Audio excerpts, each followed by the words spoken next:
Membincangkan tazkirah yang bertajuk berkenaan dengan adab-adab menziarahi orang sakit dan doa-doanya. Sebagaimana yang kita maklum bahawa manusia ini diciptakan dalam keadaan yang lemah, walaupun pelbagai kelebihan yang ada pada manusia itu, tetapi ada juga sisi lemah. Itulah dinamakan sebagai makhluk. Maka adalah kelemahan-kelemahan yang ada pada manusia. Sebagaimana firman Allah Subhanahu wa taala menyebut wa khuliqal insanu dha'ifa. Diciptakan manusia ini dalam keadaan yang dhaif, lemah. Jadi walau macam mana pun kita, tak kiralah muda ataupun tua, pasti akan menghadapi sakit. Menghadapi sakit. Kebetulan ahli keluarga yang bekerja di hospital saban hari menceritakan bagaimana orang yang muda, tua, kecil ataupun besar tiba-tiba menghadapi kesulitan, sakit dan sebagainya. Ada kala bila kita dalam perjalanan naik motor dan sebagainya, ada kucing melintas.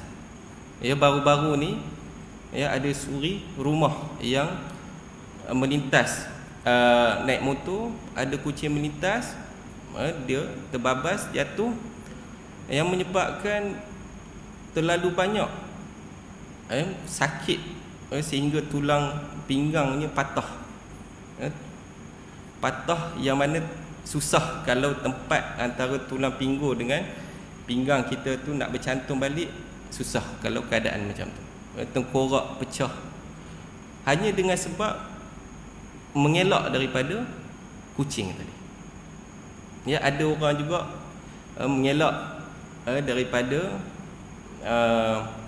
Roblox, baru juga jadi bila patah balik belanggar, dan bila sampai ke hospital, doktor sahkan bahawa dia sakit, otak dia telah mati. Alhamdulillah nadi ada kan, jantung hidup tetapi otak mati. Dan pelbagai lagi. Itu kalau sakit, ada juga yang tiba-tiba meninggal, tak ada pun sebab musabab sakit dan sebagainya. Jadi nak kata bahawa manusia ini sifat dia yang dhaif itu sangat-sangat bergantung kepada Allah Subhanahu wa taala dalam kehidupan kita ini, supaya kita walau macam mana pun keadaan kita, walau macam mana pun keadaan kita pergi, dalam keadaan kita diampunkan dosa kita insya-Allah. Diampunkan dosa kita insya-Allah. Baik.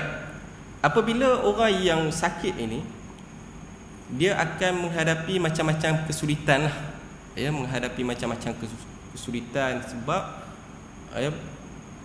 dia banyaklah bila dah sakit tu, pergerakan dia terbatas, sakit dan sebagainya. Maka dengan sebab itu syariat Islam ini dia menganjurkan kepada kita untuk menziarahi orang yang sakit. Menziarahi orang yang sakit. Sebab apa?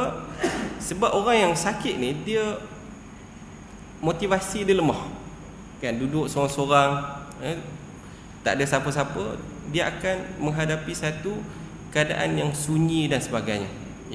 Yang mana kesunyian itu menyebabkan dia lagi stres dan menyebabkan dia lebih sakit lagi.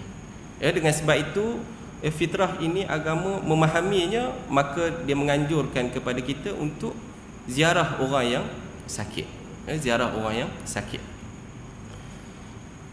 Dalam perbahasan para ulama berkenaan dengan kita selit sikit dengan hukum dia, ada sebahagian ulama mengatakan ia adalah sunat.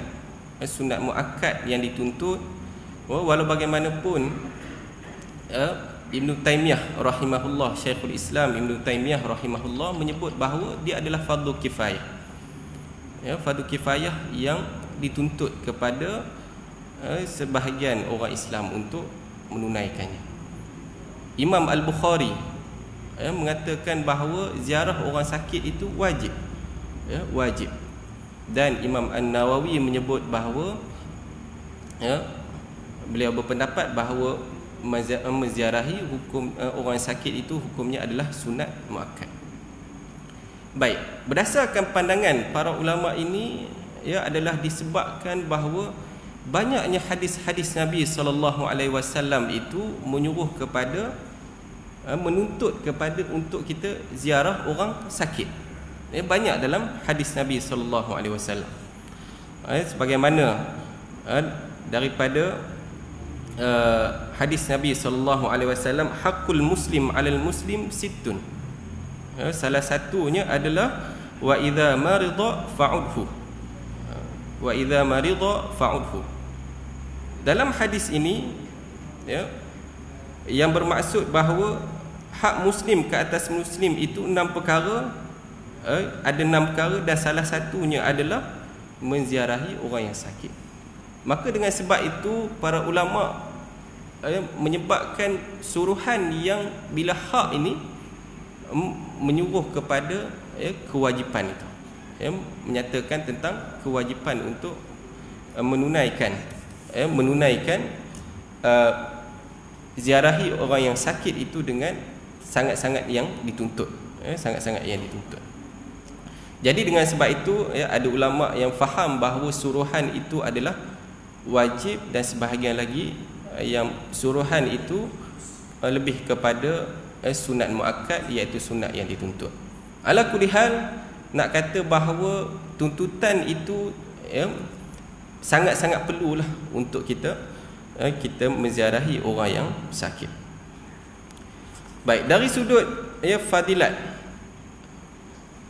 berbagai fadilat yang Nabi SAW menceritakan berkenaan dengan kelebihan orang yang ziarah orang yang sakit. Bahkan para ulama menyatakan bahawa ia adalah satu amalan yang kecil tetapi ganjarannya amat besar di sisi Allah Subhanahu Wa Taala. Dengan sebab itu ramai orang yang menganggap bahawa ziarah orang yang sakit ni sebagai perkara yang kecil, bahkan sebenarnya dia sangat besar di sisi Allah Subhanahu Wa Taala. Ini sebagaimana Nabi sebut antara fadilatnya iaitu duduk bersama dengan Allah Subhanahu Wa Taala. Umpamanya ziarah orang yang sakit, duduk dengan orang yang sakit itu duduk bersama dengan Allah Subhanahu Wa Taala.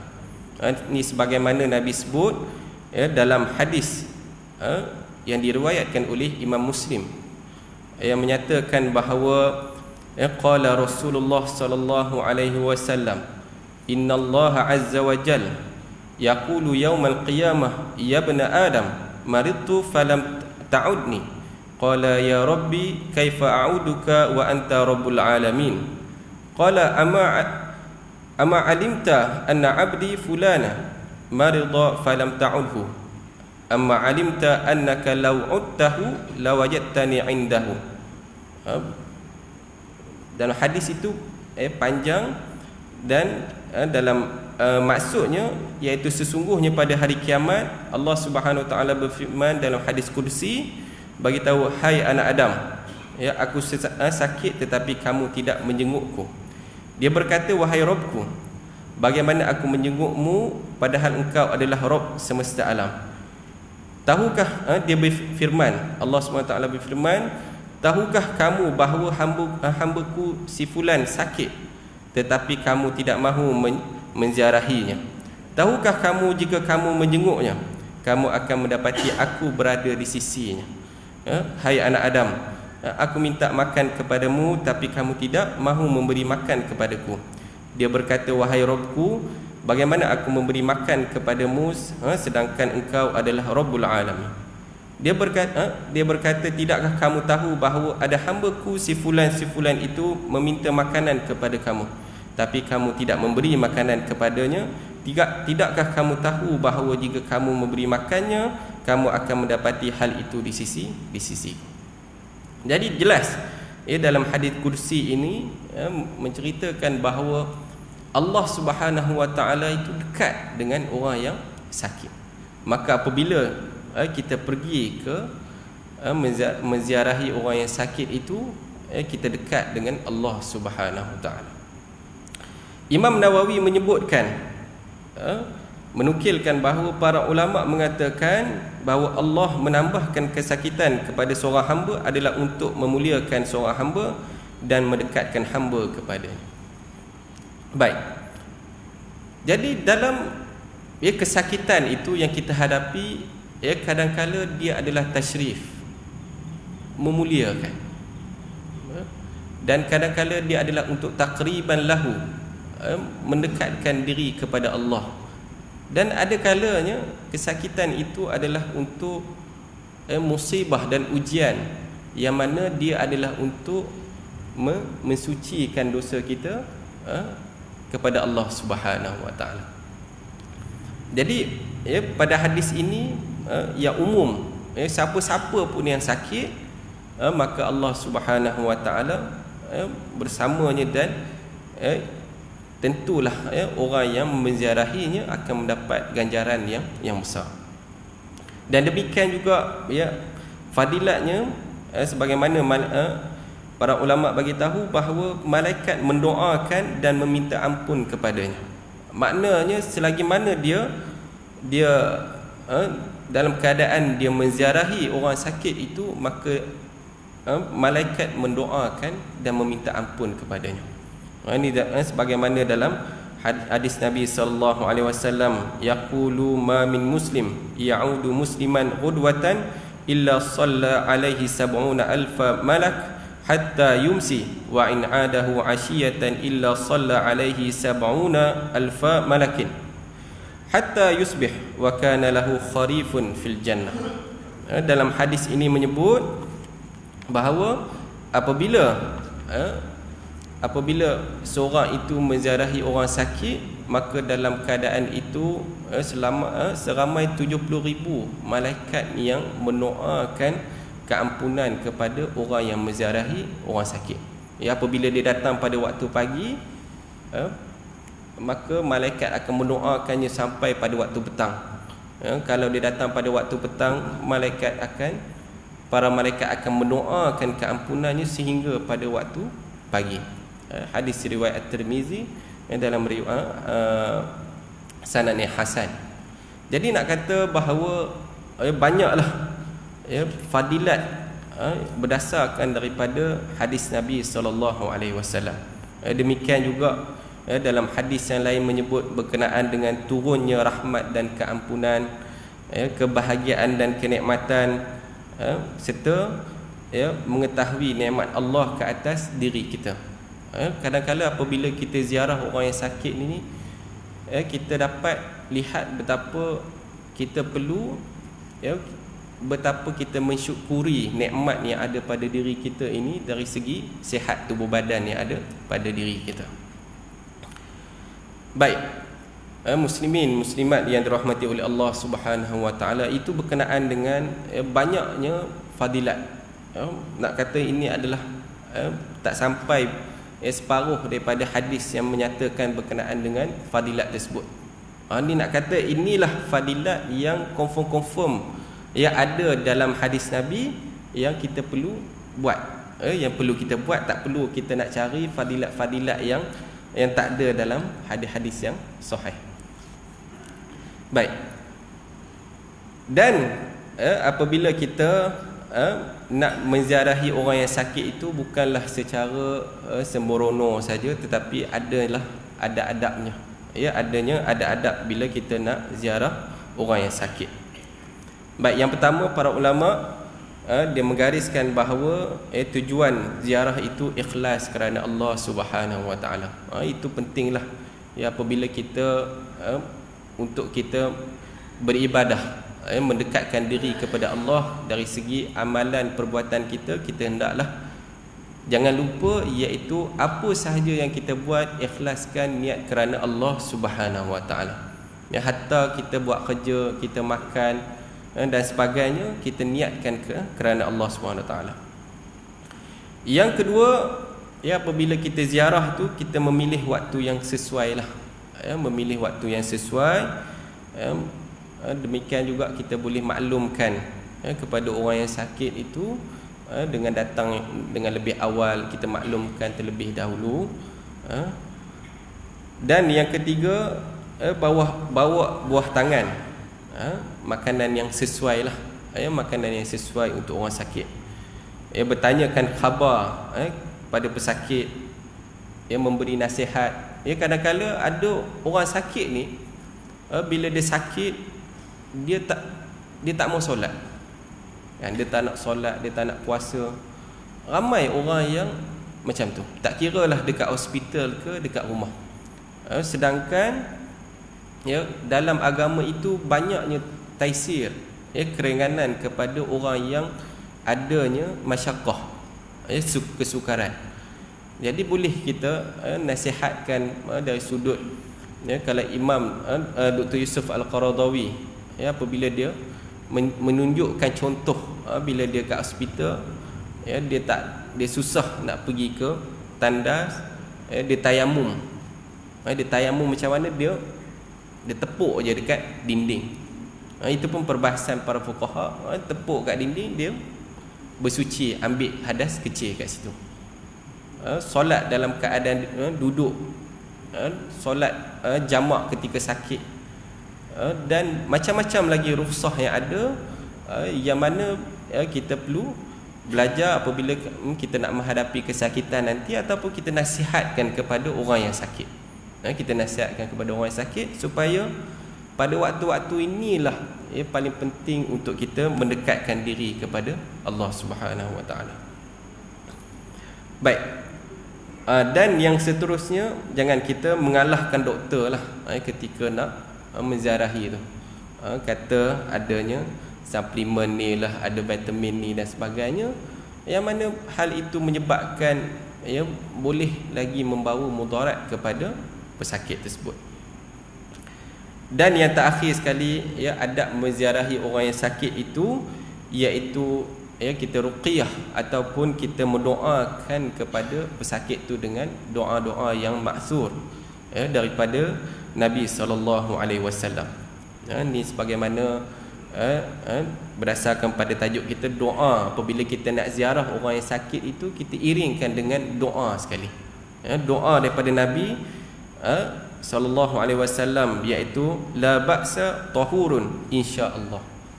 Doa yang pendek, tak mengapa, akan sembuh insya-Allah. Tahurun insya-Allah. La ba'sa, tak mengapa, tahurun, sembuh insya-Allah. La ba'sa tahurun insya-Allah. Itu hadis yang diriwayatkan oleh Imam Al-Bukhari. Itu antara doa kita nak menziarahi orang yang sakit. Dan ada juga doa yang lain juga, yang mana Nabi mendoakan kepada orang yang sakit, Allahumma shfi sa'adan. Doa yang pendek, Allahumma shfi sa'adan. Allahumma ishfi sa'adan. Ya Allah, berikan berikan kesembuhan. Allahumma shfi. Allahumma shfi. Allahumma shfi. 3 kali. Diriwayatkan oleh Imam Al-Bukhari. Dan doa-doa yang lain juga, Adhib al-ba'sa rabban nas washfi anta syafi la shifaa illa shifauka shifaan la yughadiru saqama. Hadis yang diriwayatkan oleh Imam Muslim. Wahai Tuhan manusia, hilangkan sakitnya, sembuhkanlah, Engkau Maha Pemberi kesembuhan. Tidak ada kesembuhan melainkan kesembuhan darimu, kesembuhan yang tidak meninggalkan kepayahan. Jadi banyaklah anjuran daripada Nabi SAW apabila kita ziarah orang yang sakit itu, adanya kita kesempatan yang kita doakan kepada orang yang sakit. Sebab apa? Sebab itu adalah antara waktu yang dimustajabkan doa. Dimustajabkan doa. Tapi kadang-kadang kita terlepas pandang berkenaan dengan fadilat menziarahi orang yang sakit. Hatta yang lagi penting adalah apabila melibatkan ahli keluarga kita sendiri. Tapi banyak ramai yang daripada kita ni mengelak daripada kita nak ziarahi orang yang sakit, lebih-lebih lagi apabila melibatkan ahli keluarga kita. Dan insya-Allah apa sahaja yang kita buat ini bila kita lihat betapa bahawa amalan itu kecil, kita ziarah saja, kita tengok saja, tak perlu kita nak kalau ada keperluan tak apalah kita bantu. Tetapi dalam hadis-hadis ni banyak menceritakan tentang umum saja, iaitu ziarah saja. Kalau tolong, lagi banyak pahala yang kita dapatlah. Banyaknya hadis-hadis menyebut tentang amalan yang umum, iaitu menziarahi orang yang sakit. Kalau ziarah saja dah banyak dia punya fadilatnya, apatah lagi bila kita membantunya dengan pelbagai lagi bantuan kepada orang yang sakit. Jadi alhamdulillah, sekadar tu saja kita punya tazkirah pada petang ini.